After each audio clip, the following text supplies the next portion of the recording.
Let's watch this one more time, or a couple more times while we get ready. All right, one more time. Here we go. Here we are. I had a lot of fun making this today.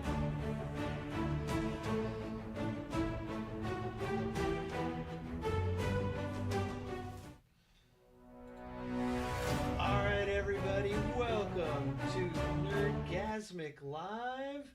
It is Wednesday, and I'm excited to see all you travel heroes here today.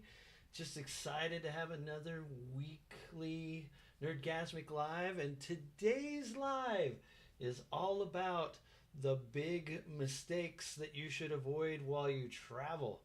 Now that you're in here, and I played a video a few times in a row, now that you're here, excuse me, I want you to get in the little chat box. Send me a couple of messages about what you think your biggest mistakes that you can think of that you could make while you are, traveling, and what those might be. I think I know what mine are. I think well, I'm going to tell you. Why am I sitting here umming? I already know. What they are, and I would like to share them with you. So get ready. Go ahead and start sending in your thoughts on what this is and what we're doing here. We're going to cover some pretty big mistakes. So, all right, here we go. Wait, two things I wanted to try. Of course, I'm trying new stuff all the time. Today, I wanted to try a little bit of little music underneath. I don't know. I'm hoping that you can hear it less than you can hear me. And maybe I'll turn it down just a little bit so it doesn't overwhelm the whole broadcast. But here we go. All right. Let's get with it. I kind of like the vibe on this music. I'm not going to dance, but all right. So, today, the top 10 monumental mistakes to avoid while traveling. Let's present that full screen. All right. So, like I said, ooh, okay, Tina's already put some words in here. She's saying not having enough time between layovers. I think it always depends on where you're at, what part of your trip you're on. If it's a half-hour layover, say it's in the United States, a half-hour layover, it's still cutting it pretty close, but you might be able to make a domestic flight in a half hour. But if that's an international flight, no way, Jose, no way. All right. The number one mistake that I think you could make is showing off your wealth. So say you decided I want to wear, a really nice bracelet, a very pretty necklace. You have a very expensive watch you're wearing, or you pull out your wallet and it has a lot of money in it. So this is the problem. The flashy jewelry, the expensive cameras, designer luggage, or counting cash like you're auditioning for a rap video. Well, congratulations. You've just painted a giant target on your back that screams, "Rob me." I'll tell you more about this other story later, but I've had some things stolen from me, and it's because I always look like I have expensive stuff on me. I have to be careful because I bring a lot of video equipment. I bring computers, and so not a bright idea to show it all off. So think of that. You do not want to show off your wealth.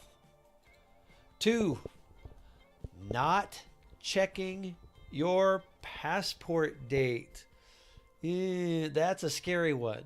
Because if your passport expires within 6 months of the last part of your travel, not the first part, the last part, they will not let you board. Countries will not allow you in their country if your passport is expiring in the next 6 months. So, and you need to check that. Passports are for 10 years, but a lot of people forget that time can fly. So they need 6 plus months validity. So they will be the bouncer of international travel. So don't get caught with your metaphorical pants down at 30,000 feet. Check those dates like you're debugging critical code. All honestly. So, anyway, let's go to the next one.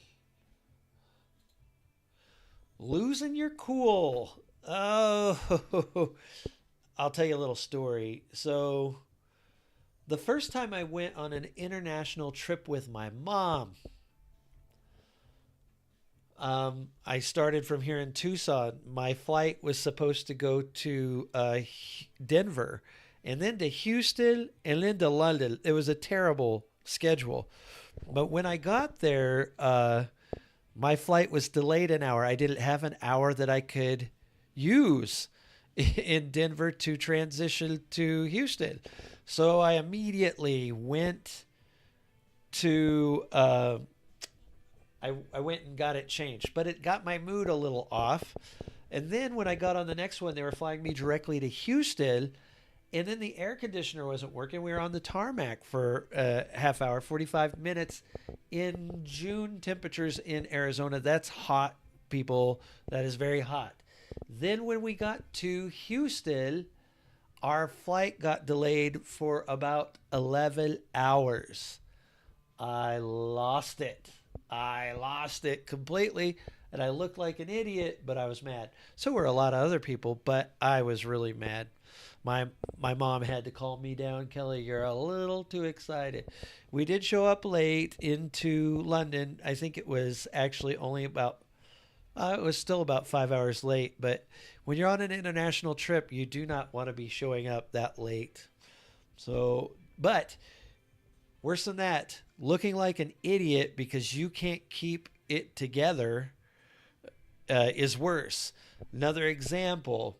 So, when I was in Copenhagen, and there was a guy in front of me just losing his cool with the flight attendants, well, the ones who are working the desk.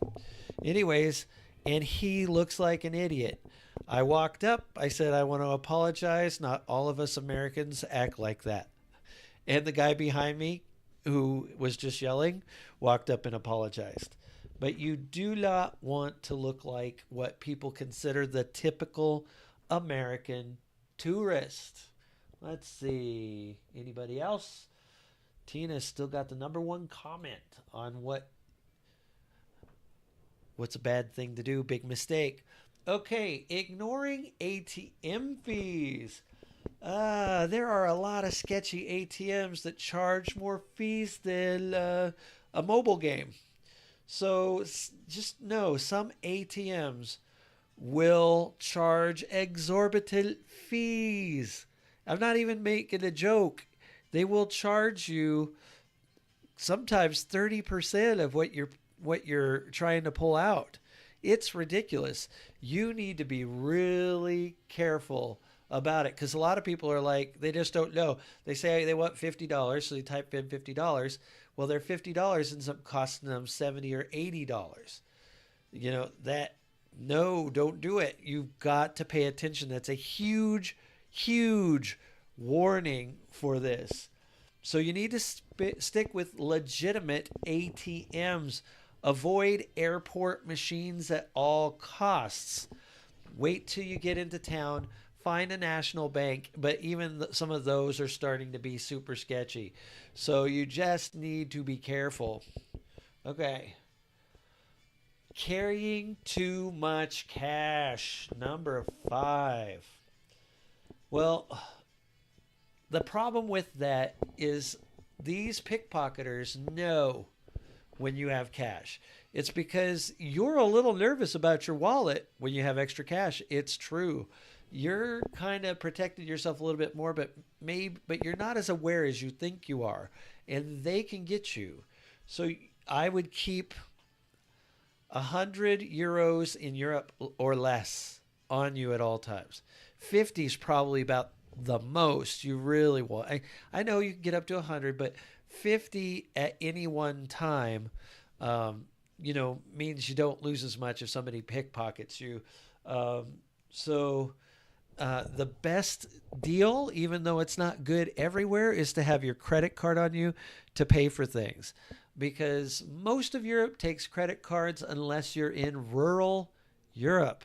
If you're in rural Europe, there are quite a few places that only want cash. So just be really, really, really careful when you're doing that. By the way, can you guys hear that music? Just out of curiosity. If you can, say yes, thumbs up. If you can't, thumbs down. It's fine. I just want to know because everything's different from this end of the recording. All right. Number 6. Haha, this is my favorite. Playing hide and seek with your luggage. It always wins if you lose it.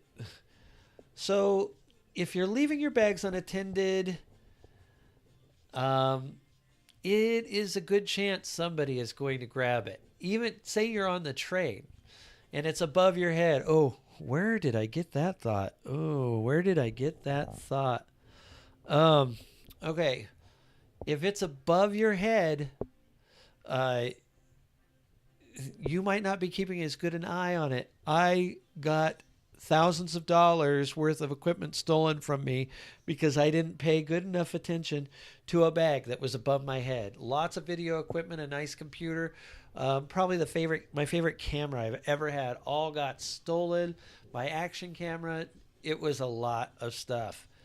You need to keep a hold of your luggage as best you can. If you're on a train, keep your eyes on it because the only time you can do it on a train is if it's a direct shot.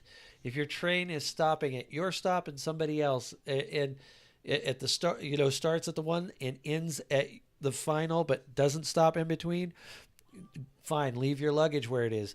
But if it's stopping, you need to keep an eye on your luggage every second that you can. You probably don't want to take a nap on your luggage because you will never see it again.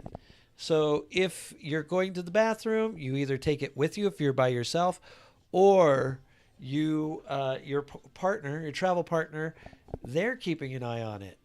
So if it's out of sight, consider it out of your life, and you might possibly be financing someone else's vacation. All right, number 7. I see people saying no, they can't hear it. Overpacking your suitcase. Whoo! A lot of people pack like they're actually moving, like they're going to go somewhere else. You're not. You're only going for a short time. And the more you pack, the more you have to pay for. I try to keep one small carry-on bag and then wash clothes as I go.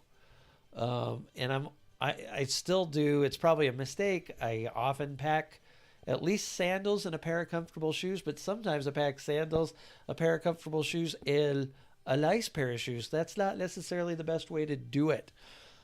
Pack comfortable, pack light, and pack efficiently because you can move a lot better too when you pack light. So just remember, you're not starring in a fashion montage sequence. So nobody needs 14 pairs of shoes for 5 days. And heavy bags, I'm not a fan. All right. This is a big one. Not getting travel insurance. Getting travel insurance, great. Even greater, getting more travel insurance. Getting none means you're screwed. Yeah, that's not a good thing. A A lot of people will say skipping travel insurance because what could go wrong? Well, I have been doing this for a while now, and a lot can go wrong. Enough that I need travel insurance every time I go. You have to consider that if you get injured, you're going to have to pay that out of your pocket. And if you don't have it, well, you're kind of hosed. So your travel or your insurance, your health insurance that works in the States is not going to work in Europe. It's not working in other countries. So you need that supplemental insurance. There's also those unforeseen things that could happen. Say you lose your luggage, or say your luggage gets lost for a day. A lot of travel insurance has, if your luggage gets lost for a day, they pay you $250. That's probably as much as your clothing's worth. Yeah, I know you think it's worth more, but trust me, I've been to a thrift store. I see how much it's actually selling for. So the other thing is you could throw out your back, you could trip, break your ankle. I had a guy who broke his ankle 1 week before he took his trip. Well, he bought travel insurance and it covered everything. He got all his money back within 5 weeks. I know it seems like a long time, but getting your money back is important. And if it takes 5 weeks, it's better than not getting any money back at all. Had another guy who caught COVID while he was on the trip. This is before the U.S. let you come back if you had COVID. He had to stay in the U.K. for 12 days. That was at least $1,200, and he spent about $250 on his insurance. So he saved himself another $1,000 just by getting insurance. Do not skip insurance. Yeah, Tina, no, you cannot have 10 pairs of shoes. I mean, you can, but it's a bad idea. But don't say I didn't warn you. All right, number 9, forgetting local customs and etiquette. So a lot of people, let me give you an example. It's one of my daughter's boyfriend's sister came over here. That's a lot of people. Anyways, his sister came over. They all came over for a trip, and she was getting a lot of flavor because she was here in Mexico, in Arizona, not Mexico, but at times we feel like it. Anyways, he's here in Arizona, and so she missed her food from back home, and she's like, "Oh, I would really like some mushy peas." No, nobody really likes mushy peas. I like regular peas, but the mushy peas are hard and they're uncomfortable to eat and they're bland. And I'm sorry if you don't think so. Anyway, that's what she did. It was kind of a faux pas, but not really. I could get over it.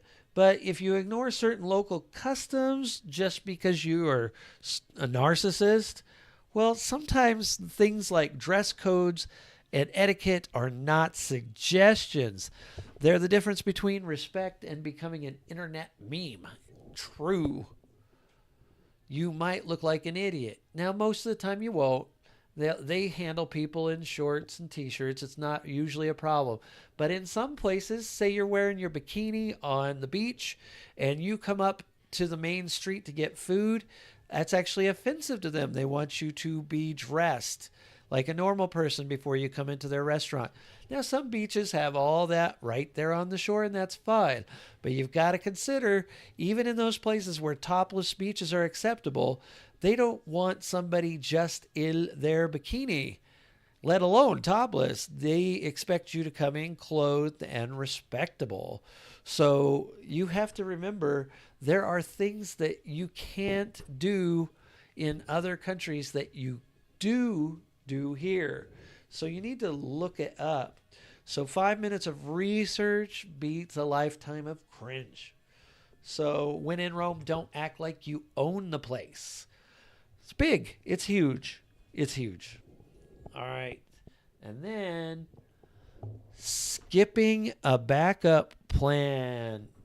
So I play a lot of video games. I say a lot. It's not that many. But I play a little bit.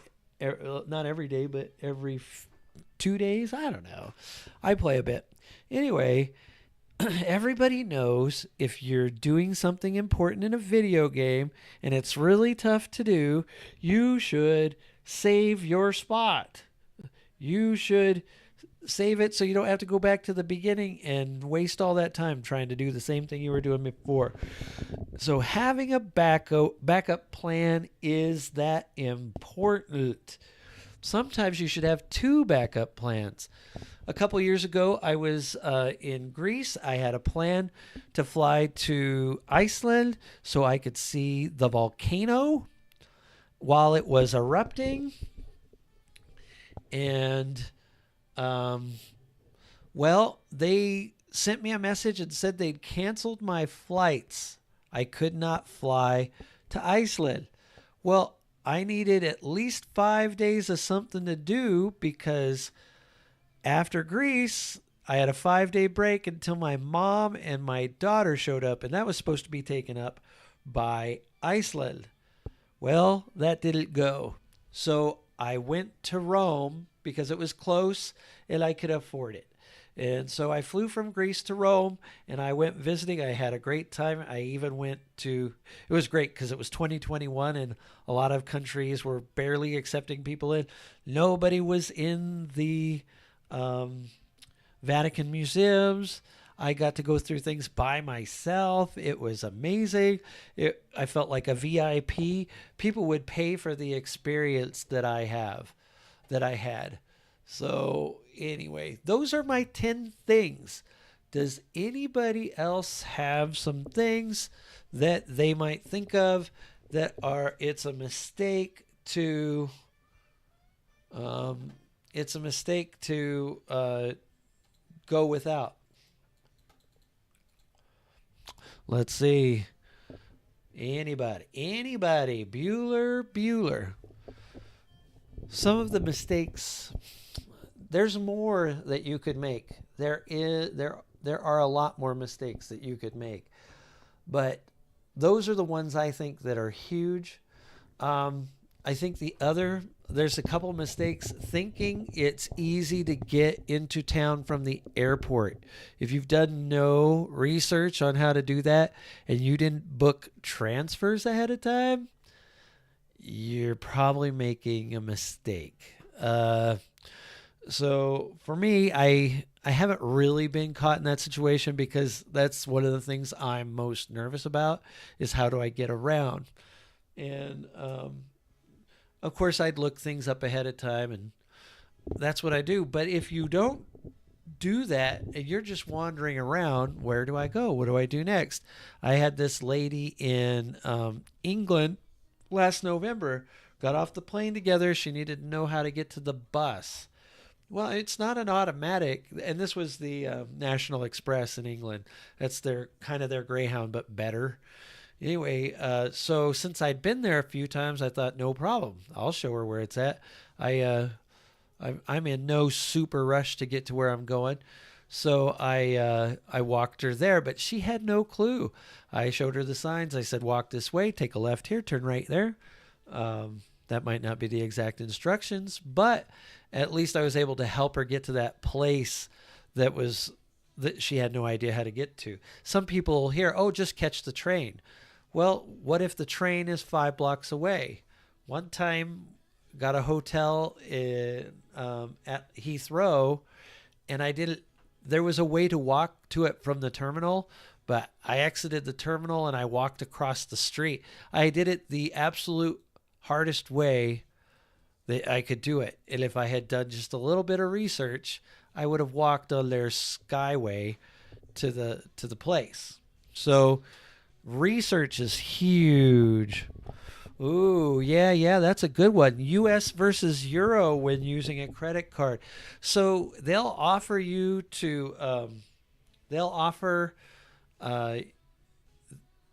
for you to convert it or keep it in euros. Your bank's going to do that either way, and a lot of times the conversion to US dollars versus the euro is not the best way.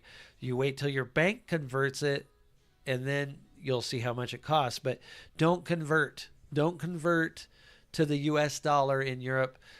Just keep it in euros. It will all work out in the end. It's better that way. I wish they'd stop asking. To be honest, why? I don't care. Just I have to pay for it anyways. But anyway, that's another one. What else would I think of? Oh, like this last summer. This last, I must have a little stuffy. I think I called it subber. It was subber. Anyways, knowing whether the place you're going requires you to have a rental car or you're going to take the train or bus, or do you need to fly?